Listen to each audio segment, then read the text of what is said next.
AFR Talk. AFR Talk. This is Crane Durham's Nothing But Truth. Welcome back, Crane Durham's Nothing But Truth. Bottom of the hour, Mark Calabria, Dr. Mark Calabria with us from the Cato Institute on Ben Bernanke's testimony and how it will relate to buying a house in the future. Crane Durham's Nothing But Truth. We now welcome our good friend, Dr. Walid Phares, Fox News Middle East and terrorism analyst. He is also the author of the book that predicted the Arab Spring, what would become the Arab Spring, The Coming Revolution, Struggle for Freedom in the Middle East. And he serves as Co-Secretary General of the Transatlantic Parliamentary Group on Counterterrorism. He also advises members of Congress on that subject as well. Crane Durham's welcoming Dr. Phares. Welcome. Great to be with you. Want to jump right in. Thank you Egypt. so much for having me. Yes, sir. Egypt. There has been a narrative that has been put out that says there has been a coup, and now they have a interim government, but the Muslim Brotherhood is not getting a fair shake. You've written about the control of this narrative. Tell me something. How did that narrative get out there? Is it true? And what should be the narrative? Well, the narrative, this narrative, the one you mentioned, is the one of the Muslim Brotherhood. I mean, that's clear. The Muslim Brotherhood had controlled the regime in Egypt June 30th of last year. Mr. Morsi, thanks to petrodollars, thanks to visibility given by the administration here, and unfortunately because the secular element was divided, not ready for elections, and because of a lot of problems with the electoral process, was elected president, 51%.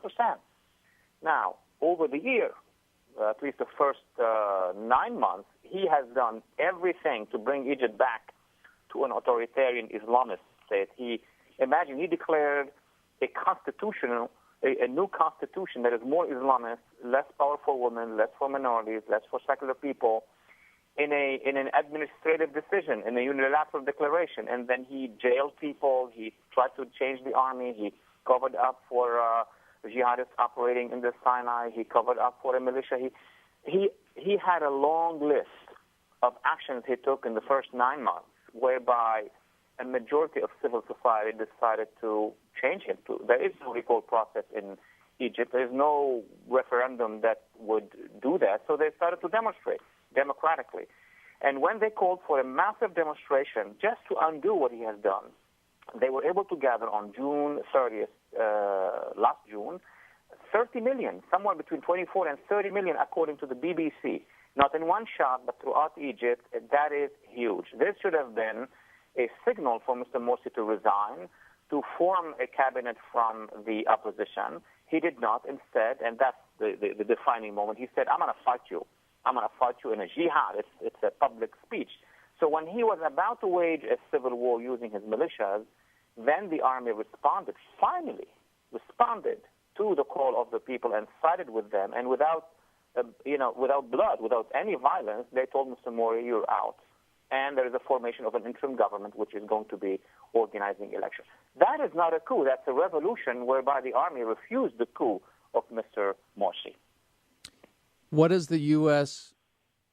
policy been in this transition? Specifically, have they been pressuring the interim government and the military specifically to make allowances for Mr. Morsi and former President Morsi and the Muslim Brotherhood?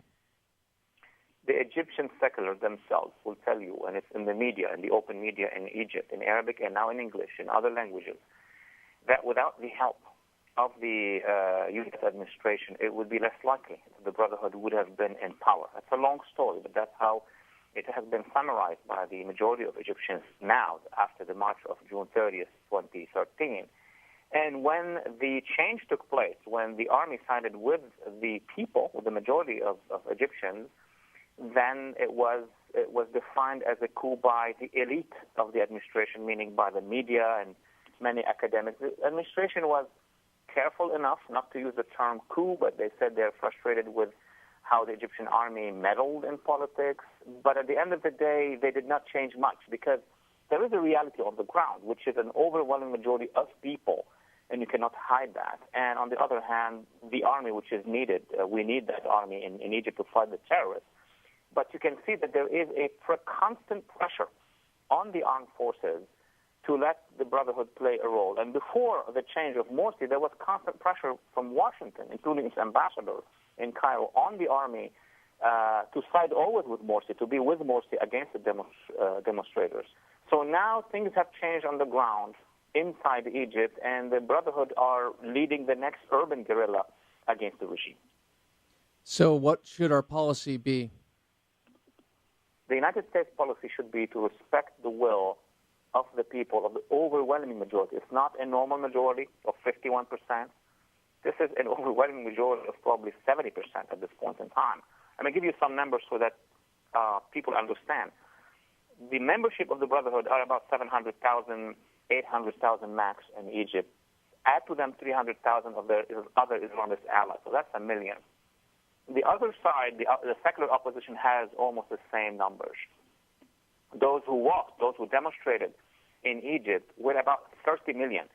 It's called, in my book, hyper-democracy, hyper-majority. It's way beyond anything that any election or referendum could do had it been organized at that time. And that could be repeated, by the way, because in the next elections, I think people, the public, including in America, are going to see the real majority in Egypt. That's my projection. Now, the United States must immediately recognize the fact that the Egyptians have rejected the Brotherhood on the one hand, and to continue the alliance with the armed forces, and continue to call for democratic elections. Actually, and as a matter of fact, the next democratic election of Egypt will basically tell the world that civil society in Egypt doesn't want to go the path of the Brotherhood.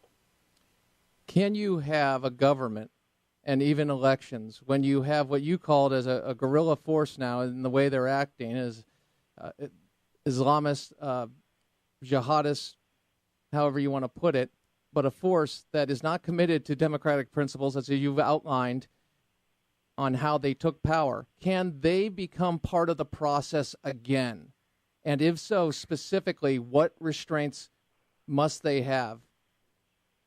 Look, if a slice of the Brotherhood going to join the jihadists, then they'll be outside the legal system, outside the democratic culture, and they will have to meet both the people and the army of Egypt, which is happening now in the Sinai and in other locations in Egypt. But if a slice of the Muslim Brotherhood, especially the young, would decide to reorganize themselves and form a political party, and we know how the Brotherhood have been problematic for so many years. They faked that they are for democracy and then turned against democracy. This is their challenge. If they want to form a new conservative Muslim or Islamic party and try their chance in the elections, I would say why not? But they have to reform. What has happened in the past, and what the trick, is that the Brotherhood created a phantom party called the Justice Party, but did not reform. They had the same agenda. It's as if the Soviet Communist Party would remain after the collapse of the Soviet Union and would call itself something else, but in fact they continue to be Soviet or what have you. In Egypt, there has to be a reform of the Brotherhood Party. So I think Egypt will have to move with the help, hopefully, of the international community, and we hope the Obama administration will help and would not, paralyze that process towards democracy. It's not going to be easy, and I agree with you.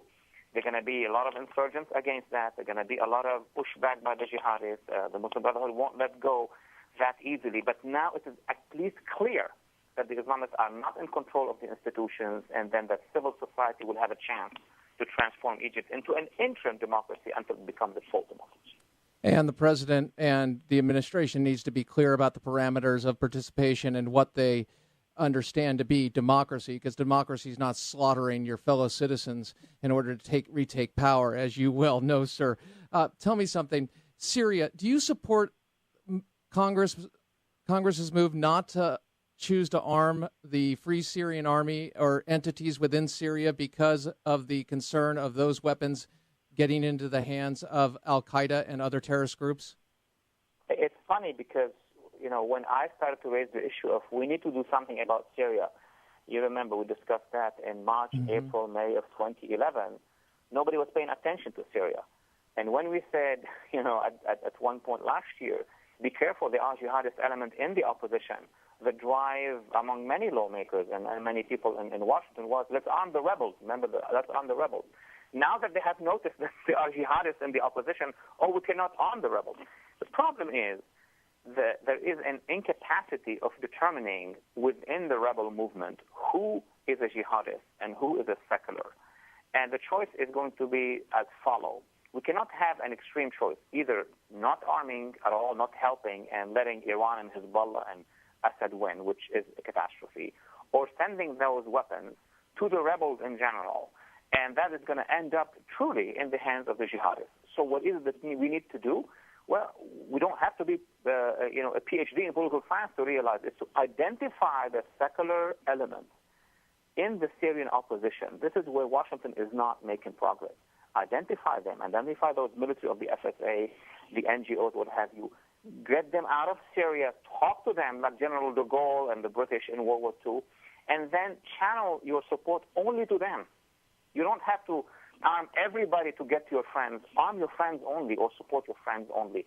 Do we have the engineering for that? Do we have the architecture as we speak today in Washington? I don't think we do, but we have no other option, actually.